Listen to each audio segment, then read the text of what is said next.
Bonsoir tout le monde, j'espère que vous allez bien. Nouvelle vidéo en électricité, c'est une vidéo rappel de ce qu'on avait déjà vu précédemment, à savoir le couplage des résistances, que ce soit en série ou en parallèle. Vous allez voir, il y a différentes formules pour y arriver. Et donc, dans ce petit rappel et l'exercice de fin, vous allez voir, on va arriver à calculer ce qu'on appelle la résistance totale ou la résistance équivalente qui équivaut à un circuit. Alors, c'est intéressant si vous faites de l'électronique, bien sûr, le calcul des résistances, mais pas seulement. C'est intéressant aussi si vous devez coupler, par exemple, des enceintes acoustiques, des haut-parleurs ensemble.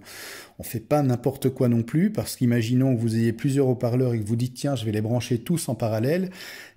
Malheureusement, à moins que d'avoir un ampli et une ligne 100 volts, si vous faites ça sur votre ampli de chaîne hi-fi ou même votre ampli de sono, celui-ci risque d'être endommagé.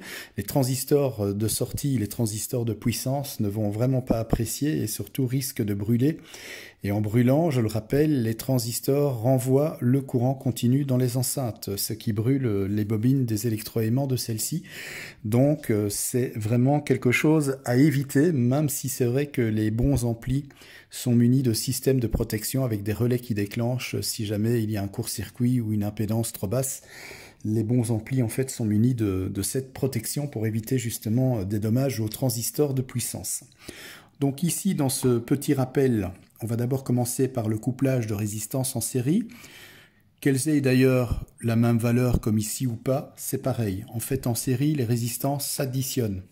Donc ici, R1 vaut 8 ohms, R2 vaut 8 ohms, vous faites 8 ohms plus 8 ohms. Donc la résistance totale, résistance équivalente de ce petit circuit de ces deux résistances en série, c'est 16 ohms.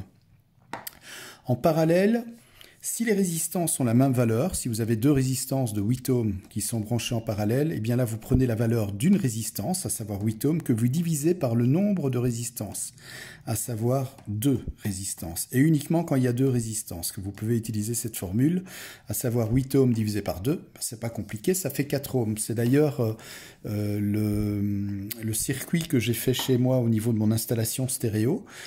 Par canal, en fait, j'ai deux enceintes qui ont une impédance de 8 ohms chacune. Je les ai branchées en parallèle sur l'ampli, ça fait 4 ohms. Et comme l'ampli fait 4 ohms, c'est juste parfait. C'est important aussi, si vous avez un ampli qui a une impédance de 8 ohms, il faut absolument, c'est mieux de le faire fonctionner avec une charge de 8 ohms et pas 4 ohms, parce que 4 ohms, là, à ce moment-là, l'ampli va souffrir. Et si vous avez un ampli de 4 ohms, là, vous pouvez descendre à 4 ohms. Mais évitez, bien sûr, de descendre à une impédance plus faible, parce que là, vous risquez de l'endommager. En parallèle, si les résistances ont différentes valeurs, comme par exemple ici, on a deux résistances, une qui fait 8 ohms, l'autre de 4 ohms, comment est-ce qu'on peut calculer donc la résistance totale ou résistance équivalente? Il suffit de faire la formule produit sur la somme. 8 ohms fois 4 ohms, ça fait 32 ohms, divisé par 8 ohms plus 4 ohms, ça fait 12 ohms, ce qui nous donne une résistance totale de 2,6 ohms. Si on a trois résistances en parallèle maintenant, par exemple R1 vaut 8 ohms, R2 vaut 8 ohms et R3 vaut 8 ohms, quelle est la résistance totale? Il y a plusieurs, formules pour le faire, mais une que l'on peut également appliquer, c'est par exemple, comme on l'a vu précédemment avec deux résistances de même valeur, donc on prend R1 et R2, vous voyez qu'elles font chacune 8 ohms, vous faites donc la valeur d'une résistance, 8 ohms divisé par 2, ce qui nous donne 4 ohms. Ensuite, entre la résistance totale que vous aurez trouvée ici et R3, là vous faites produit sur la somme, tout simplement.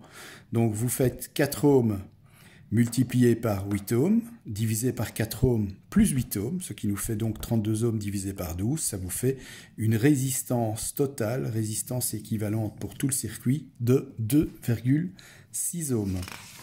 Alors ici on va faire un petit exercice, vous allez voir il y a encore une autre formule en parallèle.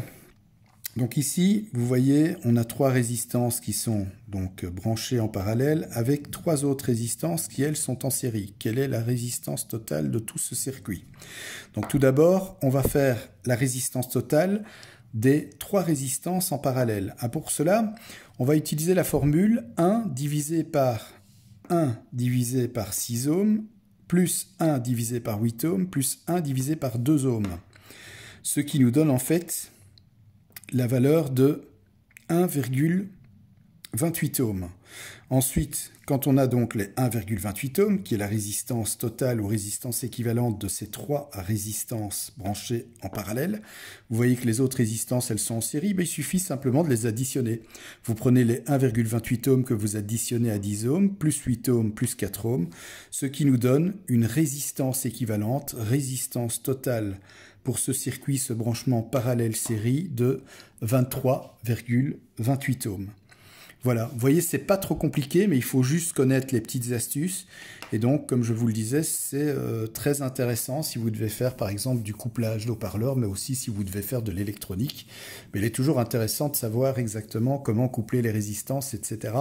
Et donc, grâce à ces petits exercices, eh bien, vous arriverez notamment à toucher un petit peu à l'électronique et notamment aussi dans le domaine de l'hi-fi, à pouvoir coupler vos haut-parleurs. J'espère que, eh bien, cet exercice et cette vidéo vous a intéressé. Et puis, n'hésitez pas à mettre un petit pouce bleu.